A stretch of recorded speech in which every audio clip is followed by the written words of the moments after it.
నమస్తే, సనాతన్ ధర్మం ఛానల్కి స్వాగతం. మనతో పాటుగా లైఫ్ కోచ్, మోటివేటర్, స్పీకర్, సూర్య ఉపాసకులు డాక్టర్ హరీష్ తెనేటి గారు ఉన్నారు.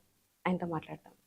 సార్ నమస్తే. నమస్తే సార్, విద్యార్థులు ఏదైనా కొత్త విషయాలు నేర్చుకునేటప్పుడు వాళ్ళకి అంటే వాళ్ళ దీంట్లో వాళ్ళు ఎలా సాధించాలి, వాళ్ళ ఫీల్డ్స్లో కానీ వాళ్ళు ఎలా సాధించాలి అనే దానికి ఏదైనా టిప్స్ చెప్తారా? డ్యూరింగ్ ఎగ్జామ్స్ కానీ కాంపిటేటివ్ ఎగ్జామ్స్ ఆర్ స్టూడెంట్స్ చదువుకునేటప్పుడు కొన్ని ఇంపార్టెంట్ లాజిక్స్ ఉన్నాయి. ఇవి ఫాలో అయితే చాలా మటుకు క్లారిటీ వస్తుంది. నెంబర్ 1 వచ్చేసి బల్క్ అప్ చేయకూడదు. అంటే అన్ని కలిపి ఒకేసారి చదివేయాలని ట్రై చేయకూడదు. కాంపిటేటివ్ ఎగ్జామ్స్ అయినా కానివ్వండి, మామూలు ఎగ్జామ్స్, థియరీ ఎగ్జామ్స్ అయినా కానివ్వండి, అన్ని ఒకే రోజు పెట్టుకుంటారు. పిల్లలు లాస్ట్ వరకు తెచ్చుకుంటారు.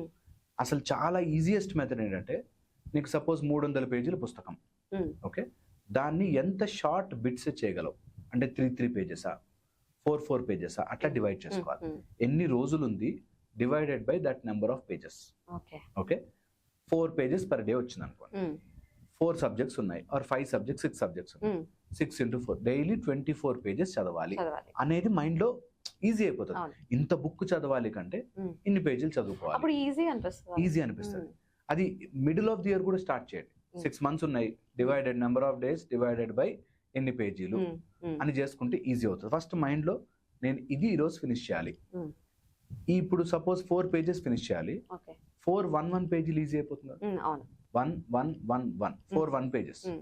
1 పేజ్ నువ్వు చదవడానికి 5 minutes పడితే 4 5 20 minutes.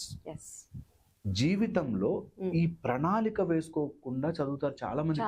అవును. అంటే ఇంకోటి సార్, వాళ్ళు కాన్సన్ట్రేట్ కూడా ఒక్కొక్కసారి చేయాలనిపిస్తుంది. వాళ్ళు చదువుకుంటూ వెళ్ళిపోతారు. దాన్ని శ్రద్ధగా పెట్టి చదవాల్సిన అంటే దానికి కూడా ఏమైనా టిప్స్ ఉంటాయా? ఎగ్జాక్ట్లీ. మేము ఏం చెప్తామంటే, ఎవ్రీ పర్సన్ కి ఎంతటి వాడైనా కానీ, ఎంత చిన్న మైండ్ ఉన్నవాడైనా పెద్ద మైండ్ ఉన్నవాడైనా ఒక ఫోకస్ ఆఫ్ టైం ఉంటుంది. ఎవరికి వాళ్ళు అది కనిపెట్టాలి. అంటే ఒక రోజు పేపర్ చదువుతూ, బుక్ చదువుతూ ఎంతసేపట్లో నీ మైండ్ డీవియేట్ అవుతుంది చూడాలి. కొంతమందికి 3 minutes లో డివియేట్ అయిపోతుంది. 3 minutes లో మైండ్ డీవియేట్ అయిపోయి బోర్ కొడుతుందంటే నీ focus time is 3 minutes. So అన్ని నెంబర్ ఆఫ్ 3 minutes రోజులో డివైడ్ చేసుకో.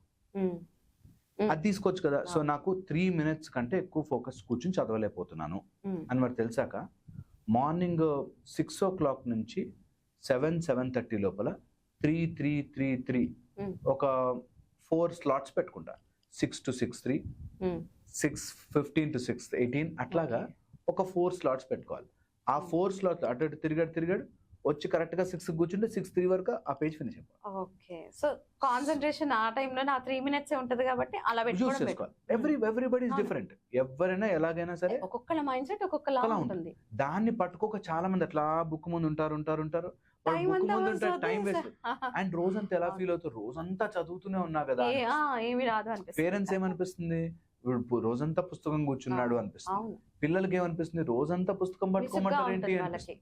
సో అందుకని first identify your focus of time. నువ్వు ఎంత ఫోకస్ చేయగలవు. ఒక్కొక్కరికి 20 minutes ఉంటుంది, 5 minutes ఉంటుంది. సో దాన్ని డివైడ్ చేసుకో. ఇది ఫస్ట్ ఆస్పెక్ట్. ఫోకస్ చెయ్యాలి అంటే mind audio visual sensory systems వాడుతుంది. ఇప్పుడు సినిమా చూడగానే ఎంత చూస్తాం, మనం వీడియోస్ చూస్తుంటే, రీల్స్ చూస్తుంటే ఫోకస్ ఉంటుంది. ఓకే, సో అందుకని audio visual and sensory system ని వాడుకోవాలి పిల్లలు. సపోజ్ నేను ఏదైనా బాటనీ చదువుతున్నా, నేను ఆ బొమ్మ డయాగ్రామ్ వేస్తా. I'm using my senses. నేను చూస్తున్నా అండ్ అది గట్టిగా అని నా చెవుకి వినిపిస్తున్నా. So I'm using my audio visual and sensory. చదువుకున్నా కొంతమందికి ఎక్కుతుంది.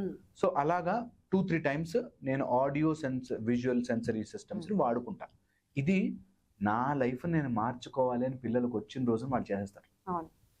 పిల్లలకి మనం చేయాల్సింది అదొక్కటే పుష్. ఏదన్నా కానీ నువ్వు ఉద్యోగం చేయాలి, బాగా చదువుకున్నావు, పెద్ద మంచి చదవాలి అంతే. అరిచి కాదు, తిట్టి కాదు, కొట్టి కాదు, జస్ట్ దట్ డిసిప్లిన్. నువ్వు తిను, నీకు తిండి ఉంటుంది ఈ రోజు, లేకపోతే నీ మీద కోపం లేదు, but you learn your discipline అనేది పిల్లలకు నేర్పించాలి చిన్నప్పటి నుంచి. అప్పుడు గనక మనం ఒక 4 రోజులు మనకు జాలేస్తుంది, తర్వాత వాళ్ళు సెట్ అయిపోతారు. నేను ఈరోజు నా సబ్జెక్ట్ చదువుకోలే, సో నాకు తిండి దొరకదు అన్నప్పుడు చదువుతారు. ఫోకస్ వచ్చేస్తున్నట్టు. ఇది ఒకటి చేసుకోవాలి. ఆడియో విజువల్ సెన్సరీ సిస్టమ్స్ వాడుకోవాలి. నెక్స్ట్ వచ్చేసి స్పేషియల్ ఓరియంటేషన్. మన మెమరీస్ లో వాటిలో there are 8 to 9 types of memories. కొంతమందికి గ్రాఫికల్ గా గుర్తుంటుంది, కొంతమందికి డయాగ్రమెటిక్ గా గుర్తుంటుంది, కొంతమంది మ్యాథ్స్ రూపంలో గుర్తుంటుంది. ఎవరైనా చదువుకునే వాళ్ళు మాకు మ్యాథమెటికల్ థింకింగ్ బ్రెయిన్ అంటే మేము వీళ్ళని నెంబర్లుగా రాసుకోమంటాం. 1 లైన్ 2 లైన్ పారాగ్రాఫ్ ఇస్తే చదవలేరు. అదే పారాగ్రాఫ్ ని 3 పాయింట్స్ 1 2 3 గుర్తుంటుంది. సో మన మీద, మన బ్రెయిన్ మీద మనం ఆ మాత్రం రీసెర్చ్ చేసుకోకపోతే 20 ఏళ్ళు చదువు అవ్వదు. సో అందుకని అది చేసుకోవాలి. So what kind of memory you have. కొంతమందికి స్పేషియల్ మెమరీ ఉంటుంది, అడ్రస్లు టక్క టక్క టక్క గుర్తుంటాయి. అలాంటి వాళ్ళు, నేను బెడ్రూమ్ లో ఈ కార్నర్ లో కూర్చొని చదువుకుంటున్నా ఈ సబ్జెక్ట్, ఆ సైడ్ లో కూర్చొని చదువుకున్నా ఈ సబ్జెక్ట్, ఫ్రంట్ రూమ్ లో టేబుల్ మీద ఈ సబ్జెక్ట్ అని చెప్తే ఎక్కువ గుర్తుంటుంది. సో యూ యూజ్ యువర్, మన బ్రెయిన్ మెషిన్ ని వాడడం మనకు రావాలి. ఎంతసేపు అలా బట్టి ఎక్కట్లేదు ఏంట్రా అనిపిస్తుంది. అందుకే చాలా మంది పిల్లలు మేము మొద్దులము, మాకేం రాదు అని అనుకుంటారు. నాకు తెలిసి బ్రెయిన్ అందరిది సేమ్ లెవెల్లోనే ఉంటదని విన్నా నేను. బ్రెయిన్ సేమ్ లెవెల్లో ఉంటుంది, బ్రెయిన్ వాడే మెకానిజం తెలియదు అంతే. ఓకే, అన్ని కార్లు సేమ్ గా ఉంటాయి, కొన్ని దాంట్లో బటన్స్ పైన ఉంటాయి, కొన్ని గేర్లు కింద ఉంటాయి, కొన్ని 5 ఉంటాయి. అట్లాగా brain capacity same. How you train based on your నీ ఇంటెలిజెన్స్ ని బట్టి, నీ పూర్వజన్మ కర్మల్ని బట్టి, నీ డిఎన్ఏ స్ట్రక్చర్ ని బట్టి, నీ లోపల ఉండే బ్రెయిన్ డెవలప్మెంట్, నీ ఎన్విరాన్మెంటల్ సర్కమ్స్టెన్స్, ఇన్నిటి మీద బ్రెయిన్ మారుతుంది. సో ఒక్కసారి తెలుసుకోవాలి. ఒక అబ్బాయికి పాటల రూపంలో ఏది చెప్పినా గుర్తుంటుంది. పాడుకో పాట, ఏమైతుంది, నీకు రావాలి. చాలా మందికి మ్యూజిక్ వింటూ చదువుకునే పిల్లల్ని చూసాను నేను. నిజంగా. So very very important. Mind ఎలా నా బ్రెయిన్ ఎలా పని చేస్తుంది నాకు తెలియాలి. ఓకే, నా మైండ్ డివేట్ అయిపోతుంటుంది. ఓకే, నా మైండ్, ఒక అబ్బాయి మా దగ్గరకు వచ్చేట్లా, నాకు బుక్ దిగగా నిద్ర వస్తుంది సార్. ఏం చేస్తాం, నిద్ర వస్తుందంటే డెఫినెట్ గా నీకు నిద్ర లేవగానే చదవాలి.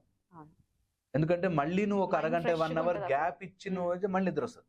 సో అందుకని లేవగానే ఫస్ట్ పక్కనే బుక్ పెట్టుకో, లేవగానే ఆ టాపిక్ ఫినిష్ చేయి. ముందే పడుకునే ముందే నువ్వు ఆ టాపిక్ పెట్టుకో. So that's how you manipulate your brain. Okay, స్లోగా over a period of time train అవుతుంది మైండ్. సో ఇది అలవాటు చేసుకోవాలి. ఇంకొక సూపర్ థింగ్ చెప్తాను, ఇది ఒక్కటి ఫాలో అయినా సరిపోతుంది. That revision makes you ready. ఇది గుర్తుపెట్టుకోవాలి. ఒక లైన్, ఒక పేజ్, ఒక హాఫ్ చదివినా అది నువ్వు 10 సార్లు రివైజ్ అయిపోవాలి. నువ్వు బాత్రూమ్ లోకి వెళ్ళినప్పుడు, బస్సులోకి ఎక్కినప్పుడు, లేకపోతే ఎవరితో ఉన్నప్పుడు నేను ఆ పేజ్ మొత్తం మెమరీ చేస్తాను. నేను అట్లా గుర్తుపెట్టుకుంటా. ఒక్క పేజ్ చదివి ఇట్లా తిప్పానంటే ఆ పేజ్ ని 50 సార్లు ఈ రోజు మొత్తంలో రివైజ్ చేస్తాం. సో అది ఎప్పుడు అడిగినా మనకు గుర్తుండిపోతుంది. 50 సార్లు మైండ్ అంతే. ఎక్కడున్నా సరే, నేను ఎవరితో మాట్లాడుతూ సైలెంట్ గా ఉన్న వాళ్ళు ఎవరో మాట్లాడుకుంటున్నారు, ఆ పేజ్ లో రైట్ సైడ్ ఏమనుకున్నాం, ఇక్కడ ఏం డయాగ్రామ్ వేసుకున్నాం, ఏముంది, గుర్తుంటుంది. Super sir, super. గుర్తుంటుంది. ఎందుకో నాకు సబ్జెక్ట్, నాకు ఇంట్రెస్ట్ కాబట్టి. నేను ఏదైనా పద్యం నేర్చుకోవాలి, నేను ఏదైనా శ్లోకం నేర్చుకోవాలి, నేను ఏదైనా సైన్స్ కి సంబంధించి, నా డెంటల్ కి సంబంధించి, లేకపోతే నా మ్యాక్సిలోఫేషియల్ సంబంధించి నేర్చుకోవాలని అదే చేస్తాను. మనుషులు ఉన్నారు, అందరితో ఎగబడి మాట్లాడే టైం లేదు నాకు. నేను నేర్చుకోవాలనుకున్నప్పుడు ఆ పాయింట్స్ గుర్తుంటాయి. అక్కడ స్ట్రైక్ కాలేదనుకోండి, ఒక్కసారి ఓపెన్ చేసి చూసుకుంటే నెక్స్ట్ టైం అది రికార్డ్ అయిపోతుంది. సో అది ఇంట్రెస్ట్ మనకు ఉండాలి. So revision makes you ready. గుర్తుపెట్టుకోగలిగిన రోజున రివిజన్ ఎప్పుడు కీప్ రివైజింగ్. మైండ్ అట్లా గుర్తుంచుకుంటుంది. ఒకసారి రివైజ్ చేసిన వాడు రెడీ అయిపోతాడు ఫర్ ఎనీ ఎగ్జామినేషన్. ఇంక ఎగ్జామ్ భయం, అమ్మో రాయాలేమో అనే tension. That will become a game. Actual గా స్టడీయింగ్ ని ఒక గేమ్ లాగా తీసుకోవాలి. మజా వస్తుంది. అండ్ చదువుని ఎంజాయ్ చేసేవాడికి అదొక మంచి గ్రేటెస్ట్ గిఫ్ట్. అవునవును, correct sir. Thank you sir, చాలా మంచి విషయం చెప్పారు. Thank you.